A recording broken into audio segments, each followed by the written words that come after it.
sama-sama saudara, umat Allah yang terkasih dalam Kristus Yesus, selamat malam. Malam hari ini kita merayakan Ekaristi Kamis Putih. Kita membuka rangkaian Tri Hari Suci, hari-hari puncak iman kita.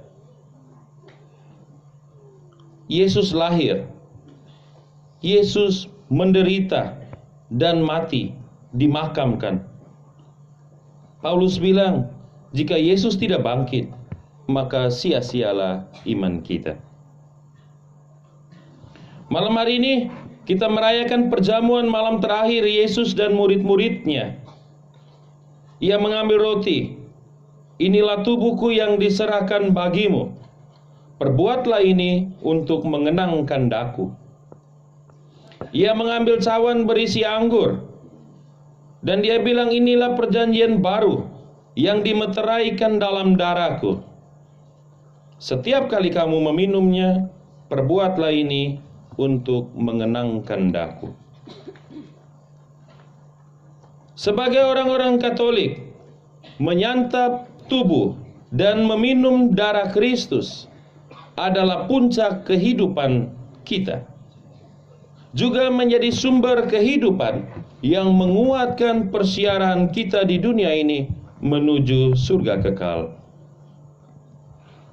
Maka celakalah kita jika menamakan diri orang-orang terbaptis, anggota gereja, tetapi jarang-jarang mimpi baik, tunggu hari raya baru datang makan dan minum tubuh dan darah Kristus. Padahal Yesus bilang, setiap kali kamu meminum, setiap kali kamu memakan tubuh dan darahku, kamu mengenangkan daku.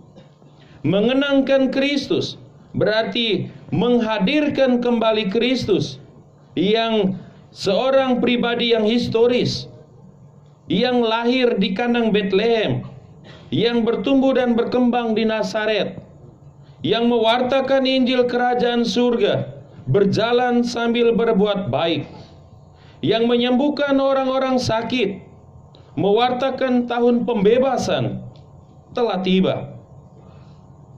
Mengenangkan Kristus berarti menghadirkan Kristus dalam setiap penderitaan, setiap memanggul salib kehidupan kita. Dan menghadirkan Kristus juga berarti kita ikut bangkit untuk hidup yang baru. Dalam bacaan pertama tadi kita dengar cerita tentang perjamuan Paskah bangsa Israel. Kamu ambil domba, boleh juga kambing, kurung 14 hari. Setelah potong, darahnya oleskan di pintu, di ambang atas pintu rumah. Makan dengan buru-buru, bersama dengan roti tak beragi dan sayur pahit. Pinggang terikat, kaki bersendal, bersepatu, tongkat di tangan. Inilah Paskah Tuhan yang membebaskan dan menyelamatkan. Jika ada satu keluarga yang anggota keluarganya tidak terlalu banyak, bergabung dengan tetangga untuk bisa menghabiskan seekor domba. Tadi siang saya dapat hadiah 1 ekor domba dari Lengkosambi. Tapi bukan pakai ekor, mie semua.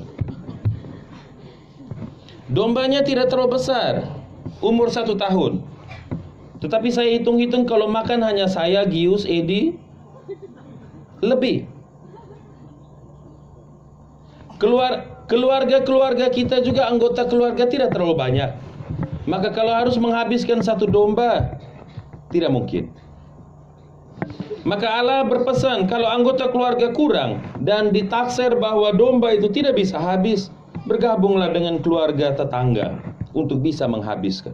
Bapak, mama, saudara, umat Allah yang terkasih dalam Kristus Yesus, sudah sejak ribuan tahun lalu Allah memandang bahwa penting hidup bersama dengan tetangga. Rayakan Paskah bersama dengan tetangga.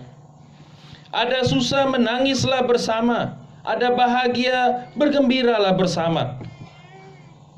Tetapi zaman ini, di tahun 2019 ini, harus kita akui dan membaca fakta bahwa hidup bertetangga sudah tidak terlalu penting lagi. Di sebelah ada kedukaan, di sebelah tetap senang, riang, gembira. Di sebelah ada acara, di sebelah tetap tutup pintu jendela, malas tahu.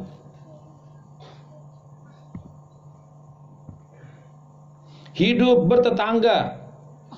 Garam baku pinjam, lombok baku offer. Tapi omong orang punya nama yang dapur baku kena juga jalan terus.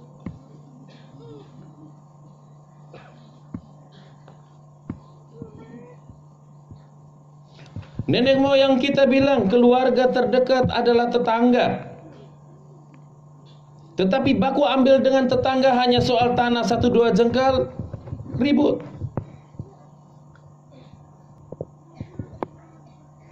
Berbagi, saling melayan dan memberi diri agar hidup bertetangga, atau istilah kita anggota gereja, hidup berkomunitas umat basis makin kuat dan mapan.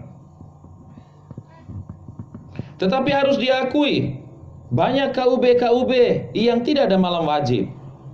Malam wajib tidak ada. Tapi kalau malam cinta buta, cinta suci, apalagi? Karma, orang ketiga, ngeri. Persiapan untuk 3 hari suci manusia tidak ada, sibuk. Katanya ada kematian, katanya sibuk di TPS. Pergi TPS manusia tidak ada, di kematian juga tidak ada orang. Orang menjadi egois. Orang hanya ingat diri, tidak pusing dengan urusan-urusan kebersamaan. Bapak, mama, sama saudara, umat Allah yang terkasih dalam Kristus Yesus, dalam situasi kehidupan zaman ini, seperti ini, bacaan-bacaan dan perayaan kita malam hari ini mengambil tema melayani dan memberi diri. Yesus dalam bacaan Injil tadi bilang, aku yang Tuhan dan gurumu saja mau melayanimu, memecah-mecahkan roti bagi ke piring masing-masing, membagi-bagikan anggur ke piala masing-masing, mau melayani dengan menjadi hamba, basuh kaki murid-murid.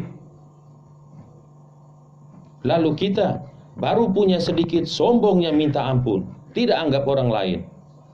Butuh orang pakai waktu-waktu tertentu, 5 tahun sekali, 3 tahun sekali, 1 tahun sekali. Giliran orang cuek gigit jari. Melayani tanpa banyak perhitungan, melayani dengan sungguh, beri diri, berkorban. Tapi manusia kita zaman ini biasanya selalu penuh perhitungan. Saya beri kau, kau beri saya apa? Saya bantu kau hari ini, besok lusa jangan lupa. Besok lusa lupa berarti saya ungkit semua kau punya masa lalu yang tidak baik. Yesus sudah melayani dan memberi diri untuk kebaikan, untuk kebahagiaan dan keselamatan kita. Maka kita yang merayakan perayaan Kamis Putih malam hari ini dipanggil dan diutus juga untuk saling melayani dan memberi diri untuk kebaikan bersama, untuk peningkatan mutu kehidupan bersama. Stop pele-pele, curi-curi, tipu-tipu hanya untuk kebahagiaan sesaat. Senang-senang hanya 1-2 menit. Setelah itu menyesal seumur hidup. Orang sudah tahu siapa kita sebenarnya. Jangan melukai hati sesama dengan perkataan dan perbuatan yang hanya sesaat, emosional sesaat, luapan-luapan sesaat, yang melupakan jati diri, yang melupakan untuk jaga nama baik diri, keluarga, orang tua, dan leluhur-leluhur kita. Jangan sampai, saya biasa bilang, jangan sampai kebaikan, ketulusan, keugaharian hidup leluhur, nenek moyang, orang tua, kakek nenek kita hilang di masa kita karena kesombongan, kerakusan, dan keangkuhan kita zaman ini.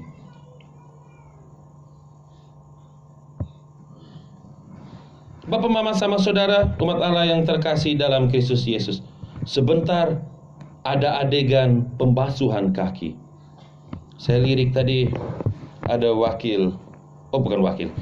ada kepala desa, ada guru, wakil guru,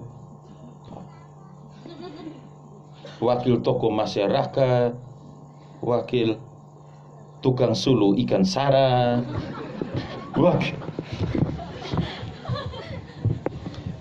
pekerjaan-pekerjaan harian kita. Kitalah rasul zaman ini. Ketika mereka 12 orang maju sebentar dibasuh kakinya, biarkan kaki-kaki kita juga dibasuh. Kaki pastor, kaki suster, kaki katekis, kaki guru agama, kaki pensiunan guru, kaki pegawai, kaki siswa-siswi, kaki peternak, kaki tukang sulu, tukang meti, kaki tukang cakar, tanya mimpi, balik gelas habis minum kopi. Biarkan kaki-kaki kita dibasuh oleh Tuhan supaya kita menjadi bersih. Yesus tadi dialog dengan Petrus. Kalau begitu basuh saja saya seluruh. Tidak, kau sudah mandi, sudah dibaptis, sudah dipermandikan, sudah bersih. Hanya kaki yang seringkali mengantarmu ke tempat yang tidak baik.